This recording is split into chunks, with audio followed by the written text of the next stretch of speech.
नमस्कार. आत्तापर्यंत तुम्ही ठेचा खाल्लेला असेल किंवा तुम्ही अनेक प्रकारचे किंवा वेगवेगळ्या प्रकारचे ठेचा खाल्लेलाच असेल. पण आज मी तुम्हाला ठेच्यापासून बनणारा हा वेगळा पदार्थ करून दाखवणार आहे. त्यासाठी मी इथं गव्हाचं पीठ घेतलेलं आहे आणि त्यामध्ये मी मीठ घातले आणि थोडंसं तेल घातलेलं आहे आणि हे थोडं थोडं पाणी घालून हे पीठ मी इथं मळून घेतलेलं आहे. आता हे थोडा वेळ आपण भिजत ठेवण्यासाठी बाजूला ठेवून देऊयात. आणि इथं मी अशा पोपटी रंगाच्या मिरच्या घेतलेल्या आहेत.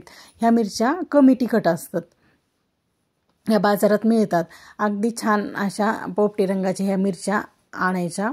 त्याच्या काय करायचं, ह्याचे थोडे असे छोटे छोटे तुकडे करून घ्यायचे म्हणजे मिरची अशी फुटत नाही. आणि ते आता मी काय केलं आहे, गॅसवर तवा मांडून घेतला आहे. त्यामध्ये ह्या हिरव्या मिरच्यांचे तुकडे घातलेत आणि ते छान आधी भाजून घेतलेत. नंतर त्यामध्ये मी एक गड्डी लसणाची सोलून घेतली होती, तो लसूण घातला आहे आणि तो थोडं तेल घालून छान परतून घेतलं आहे. आता नंतर ते काय करायचं, झाकून ठेवायचं हे थंड होण्यासाठी. मग नंतर एका पालती घालून हे झाकून ठेवले. आता अर्धा तास झाला आहे, हे छान असं गार झालेलं आहे. आपण मिक्सरच्या भांड्यामध्ये घालून घेऊ आणि नंतर त्यामध्ये थोडं शेंगदाणे घालायचेत. भाजलेले शेंगदाणे आहेत हे. थोडेसे तीळ घालायचेत आणि थोडी हिरवीगार अशी कोथिंबीर घालायची आणि नंतर थोडं मीठ घालायचे, चवीनुसार मीठ घालायचे. आणि हे मिक्सरमध्ये हा ठेचा छान फिरवून घ्यायचा आहे, अगदी बारीक, जास्त ओबडधोबडही ठेवायचं नाही. आणि हे आता एका डिशमध्ये मी काढून घेते हा ठेचा. आणि अजूनही हा ठेचा कमी तिखट व्हावं किंवा तिखट लागू नये त्यासाठी काय करायचं, एक लिंबू पिळून घ्यायचं आणि ते मिक्स करून घ्यायचं त्या ठेच्यामध्ये. आता आपला एवढ्या ठेच्याचे प्रोसेस होईपर्यंत इथं पीठ पण छान असं भिजलेलं आहे. आपण आता ह्याचं एक उंडा तयार करून घेऊया आणि लाटून घेऊयात. ह्याची एक चपाती अशी लाटून घ्यायची.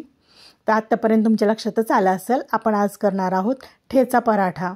आता हे नवीनच पाहिलेले असेल, तुम्ही पहिल्यांदाच पाहत असाल, पण ही खूप छान आणि टेस्टी लागतो हा ठेचा पराठा. त्यासाठी एक चपाती अशी, एक उंडा करून चपाती अशी लाटून घ्यायची आणि त्याच्यावर असं साजूक तूप लावून घ्यायचं. आणि त्या तुपामुळं हे आपल्या पराठ्याला टेस्ट खूप छान येते बरं का. आणि सगळीकडे हे तूप पसरून घ्यायचं आणि मग त्याच्यावर असा ठेचा पसरून घ्यायचा. अशी छान लेअर द्यायची ठेच्याची त्या चपातीवर. सगळ्या बाजूनी हा ठेचा पसरवून घ्यायचा आहे. ठेचा आपण एकदम बारीक करून घेतल्यामुळे तो छान असा पसरला जातोय. आणि हे पूर्ण चपातीला अगदी काठोकाठ असं ठेचा पसरून घ्यायचा आहे. आणि त्याच्यावर थोडंसं पीठ भुरभुरून घ्यायचं आहे. आणि आता काय करायचं आहे, आपण पराठ्याला कसं असं थोडं असं दुमडून घेतो, तशा पद्धतीने चपाती मी आत्ता दाखवते त्या पद्धतीने चपाती ती अशी दुमडून घ्यायची आहे. अगदी एकाच साईडने ते एकावर एक अशी ती चपाती दुमडून घ्यायची आहे.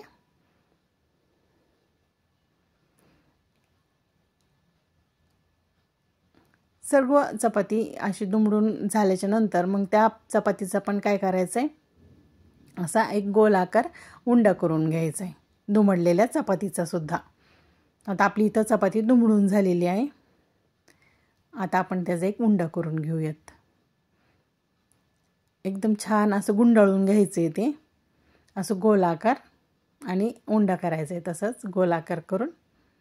आणि हे शेवटी राहिलेला भाग आहे छान असा त्यामध्ये दुमडून घ्यायचा आहे आणि थोडंसं हाताने त्याला प्रेस करायचं आहे किंवा असं दाबून घ्यायचं आहे. आणि तो उंडा असा पिठात घोळवून त्याचा छान असा पराठा लाटून घ्यायचा आहे. एकसारखा असा थोडंसं अलगद हातानेच हा पराठा लाटून घ्यायचा आहे. पीठ लावल्यामुळं तो छान अलगद असा लाटलाही जातोय. आता आपला इथं पराठा तयार आहे. आता मी गॅसवर काय केले, तवा मांडून घेतलाय. तवाही छान गरम झालाय. आता त्यामध्ये आपला हा पहिला पराठा आपण टाकूयात तव्यावर. आणि आता एक बाजू छान शेकली, आपण आता पलटी करून घेऊत. पाहू शकता तुम्ही किती छान शेकली आहे ही बाजू. आता त्याच्यावरही काय करायचे, तूपच लावून घ्यायचे. तुम्हाला हवं तर तुम्ही तेलही लावू शकता, पण मी तूप लावणार आहे. अशा पद्धतीने बनवलेला हा ठेचा जो आहे तो काय एकदम पौष्टिक असतो. आता दुसऱ्या साईडनेही मी इथं तूप लावून घेते आहे आणि हे एकदम गावाकडच्या पद्धतीने आहे हा ठेचा पराठा. आता आपला पराठा इथं छान असा भाजून झालेला आहे किंवा तयार आहे.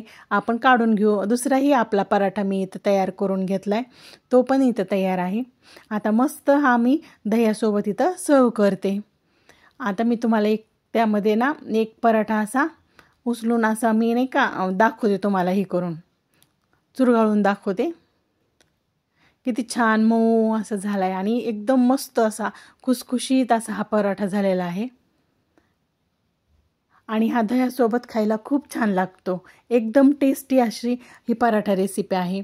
या पद्धतीने ही रेसिपी तुम्ही पण करून पहा आणि आपल्या व्हिडिओला लाईक करा.